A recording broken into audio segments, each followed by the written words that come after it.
আজকের ক্লাসে আমরা ত্রিকোণমিতির এমন একটি টেকনিক শিখব যা জানলে তুমি যে কোনো সৃজনশীল অঙ্ক সমাধান করতে পারবে। যারা সাইন থিটা এবং কস থিটা এর নাম শুনলে ভয় পাও, আজকের ক্লাস শুধু তাদের জন্য। ম্যাথ প্র্যাকটিস সেন্টারের পক্ষ থেকে আমি আনোয়ার হোসেন আপনাদের সাথে আছি। চলেন আজকের ক্লাস শুরু করি। তোমাদের মূল বইয়ের পৃষ্ঠা নম্বর 196, অনুশীলনী নম্বর 9.2। মূল বইয়ের প্রশ্ন হচ্ছে 29 নাম্বার। এই 29 নম্বরে একটি চিত্র দেওয়া আছে। এই চিত্রের মধ্যে 3টি প্রশ্ন আছে। এই 3টি প্রশ্নের সমাধান তুমি জানলেই তুমি সব সৃজনশীল প্রশ্নের উত্তর করতে পারবে। প্রথমে আমরা উদ্দীপকটা ভালোভাবে চিনে নিই। যখন আমরা দেখব সমকোণ আছে আর দেখব যখন থিটা কোণ আছে তখনই আমরা এখান থেকে প্রথমে নামগুলো আইডেন্টি করে নিব। যখন দেখব কোনো কিছুর মধ্যে শুধুমাত্র সমকোণ আছে তখন ধরে নিব এই বাহুটার নাম হচ্ছে লম্ব। আর যখন দেখব শুধুমাত্র থিটা আছে তখন আমরা ধরে নিব এটার নাম হবে অতিভুজ। আর যখন দেখব দুইটাই আছে তখন এর নাম কি দিব? আমরা ভূমি দিব। তখন এর নাম কি দিব? ভূমি দিব। এখন আমরা দেখি এই চিত্রের মধ্যে এটা হচ্ছে আমাদের থিটা কোণ, এটাও আমাদের থিটা কোণ। তাহলে এইটুকুর নাম এই যে থিটা এর আলোকে আছে, তাই এটা আমরা বলতে পারি এটার নাম কি? তোমাদের বোঝার সুবিধার্থে আমি লিখে রাখলাম এটার নাম অতিভুজ। আবার এখানে দেখো বলা আছে শুধুমাত্র সমকোণের সাথে লাগানো বাহুর নাম লম্ব। কিন্তু এখানে কিন্তু কোনো এটা সমকোণ, এদিক দিয়ে গেলে আমি থিটা পাই, এদিক দিয়ে গেলেও থিটা পাই। তাই কোনটি লম্ব এবং কোনটি ভূমি আইডেন্টি করার প্রয়োজন নাই। সরাসরি আমরা প্রশ্নে চলে যাই। বলছে এসি এর পরিমাণ কত?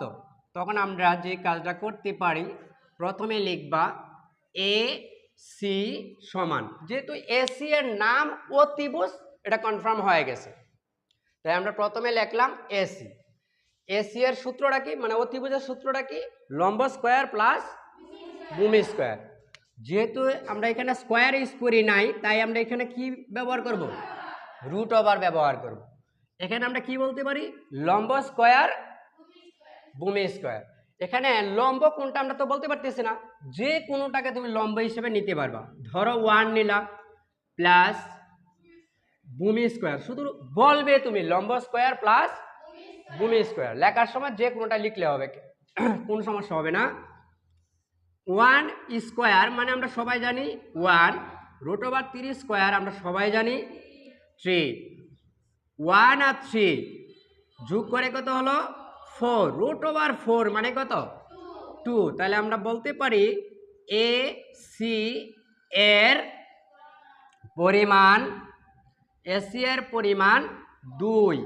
আনসার। কেউ যদি এখানে চাও যে একক লিখবা লিখতে পারবা, না লিখলেও সমস্যা নাই।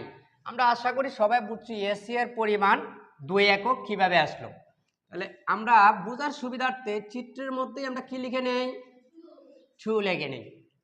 এবার আসো খ নাম্বারে 10a প্লাস 10c। এটাই হচ্ছে আমাদের মূল প্রশ্ন। অনেকে এটা সহজ মনে করে, কিন্তু এটাই আমাদের মূল প্রশ্ন। খুব খেয়াল করিয়া অঙ্ক করতে হবে। আমরা দেখি এখানে আছে 10a, এখানে আছে 10c। পরীক্ষাতে যে কোনো অনুপাত দিতে পারে। অনুপাত দিলেও তোমাদের কাজ হচ্ছে এখানে এটা দেখে নিবে, এ আর কি দেখে নিবে? সি। এও সূক্ষ্মকোণ, সিও কি সূক্ষ্মকোণ বা থিটা। তখন আমরা খ নাম্বার অঙ্কটা এইভাবে লিখবো যে খ নাম্বার, প্রথমে এখানে লেখা আছে 10a। এই কথাটা আমরা এইরকম ভাবে আগে নেই, ক নং চিত্র হতে পাই। এখানে ক নাম্বার চিত্র কোনটা? এটা ক নাম্বার চিত্র। এখানে কি লেখা? 10a। আমরা লিখি 10a সমান, আমরা 10a এর সূত্রটা সবাই জানি, কি জানি? ঠ্যাং লম্বা ভূত। এখানে ঠ্যাং শব্দটা দ্বারা আমরা বুঝছিলাম টেন, আর এই লম্বা শব্দটা দ্বারা আমরা বুঝছিলাম লম্ব, আর ভূত শব্দটা দ্বারা বুঝছিলাম ভূমি। কিন্তু আমরা তো আগেই বলে দিয়েছিলাম যে কোনটি লম্ব কোনটি ভূমি আইডেন্টি করা নাই, কিন্তু এখানে আইডেন্টি করা যাবে। কারণ কোনটা এ এর সাথে তুলনা করব। কার সাথে তুলনা করব? এ এর সাথে তুলনা করব। কোনটা এ? এটা হচ্ছে আমাদের এ, তাহলে এটা হচ্ছে আমাদের বি মানে সমকোণ। তাহলে থিটা এবং সমকোণ, থিটা এবং সমকোণ দুইটার সাথে আছে কে? ভূমি। তাহলে আমরা বলতে পারি ভূমি কত? 1। আর লম্ব কোনটা? শুধু সমকোণ, এটা সমকোণ। এই পাশে গেলে আমরা কি পাই? √3। তাহলে আমরা বলতে পারি √3 বাই কত? এই যে লম্ব বলতে এ এর সাথে তুলনা করে আমরা লম্ব পাইছি কত? √3। আর ভূমি পাইছি এ এর সাথে তুলনা করে কত? এই যে 1। আবার এখানে যাইবা 10 সি, তাহলে আমরা লিখতে পারি 10 সি সমান। এখন আমরা থিটা হিসাবে কোনটাকে কল্পনা করব?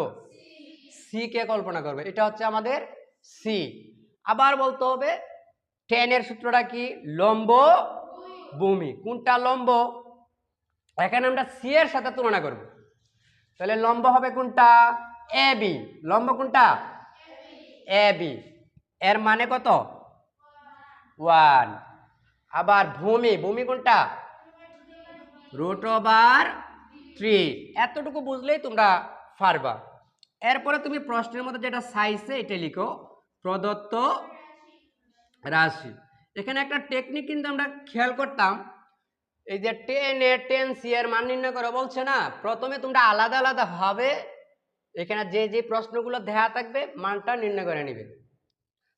প্রদত্ত রাশি সমান 10a প্লাস 10c সমান এই যে 10a, এই 10a এর মানটা আমরা এখান থেকে বসিয়ে নিব √3/1 প্লাস 10c এর জায়গায় আমরা কি লিখে নিব? 1/√3। এখন আমাদের কাজ হলো এই 1 আর এই √3 এর লসাগু করা। এই 1 আর √3 এর লসাগু করলে কত আসবে? √3। এই 1 এর সাথে আমরা √3 কি করব? ভাগ করব। ভাগ করলে আসবে √3। এই √3 সাথে এই √3 কি করবা? গুণ করবা। √3 গুণ করলে কত আসে? 3 আসে। প্লাস √3 কে √3 দ্বারা ভাগ করলে 1, 1 এর সাথে আরো 1, কত হলো? 1 একে 1 সমান বলতে পারি 3 আর 1 কত? 4 বাই √3। তাহলে আমরা বলতে পারি 10a প্লাস 10c এর মান 4/√3। আশা করি সবাই বুঝছো। ভিডিওটি স্কিপ করবে না, গ নাম্বার অঙ্ক আরো সুন্দরভাবে লেখানো হবে, সাথেই থাকুন।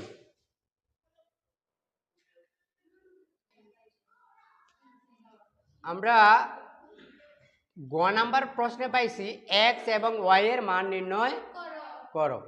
এখন এই x এবং y এর মান নির্ণয় করতে গিয়ে আমরা এই যে চিত্রটা আছে এই চিত্রটা প্রথমে আইডেন্টি করব। চিত্রের মধ্যে দেখব x y এই কথাগুলো কোথায় আছে। a এর মধ্যে আছে xy এবং c এর মধ্যে আছে xy। তখন তোমরা এখানে চেষ্টা করবা, যেখানে এ আছে আর এখানে সি আছে কোনটার মধ্যে দেখবা প্লাস চিহ্ন আছে, কোনটার মধ্যে দেখবা কোনটা প্লাস চিহ্ন আছে। যেখানে প্লাস চিহ্ন আছে এটা দিয়ে শুরু করবা। যেহেতু আমরা খ নাম্বারে 10a এর মান পাইছি, তাই আমরা লিখতে পারি 10a সমান √3/1। এখানে আমরা বা ব্যবহার করব। বা ব্যবহার করে প্রথমে লিখবা কি 10। তখন তুমি প্রশ্ন করবা এ এর মান কত? এ এর মান কত দেয়া? এখানে লিখবা x প্লাস y সমান, এখানে যেহেতু 10 লেখা আছে তাই আমরা এখানেও কি লিখব? 10 লিখব। আর সাথে প্রশ্ন করবা 10 কত ডিগ্রি এর মান? √3। আমরা জানি এইভাবে আমরা নির্ণয় করি রুট ওভার অবশিষ্ট আঙ্গুল। আমরা এইভাবে পড়ছিলাম 10 সমান, এইভাবে আমরা পড়ছিলাম কি না, রুট ওভার অবশিষ্ট আঙ্গুল বাই রুট ওভার অবশিষ্ট আঙ্গুল। এভাবে আমরা সবাই জানি। বলতো তাহলে 10 কত ডিগ্রির মান পাবো আমরা? 60 ডিগ্রি। উভয় পাশে 10 কেটে দিলাম, রইল কি এক্স প্লাস ওয়াই সমান কত ডিগ্রি? 60 ডিগ্রি। এটা হচ্ছে আমাদের 1 নাম্বার সমীকরণ। আবার লিখবা, আবার লেখার সময় তুমি প্রথমে চিন্তা করবে এখানে এ লিখে নিয়েছো, আর এ লিখবা না। এখন কি লিখবা? সি, 10 সি, 10 সি সমান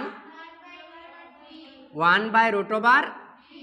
সেম ভাবে লিখবা 10, এই সি এর জায়গায় কি লিখবা? এই সি এর জায়গায় x মাইনাস ওয়াই। এখানে 10 লেখা থাকে, আমরা এখানে কি লিখব? 10। কত ডিগ্রির মান 1/√3?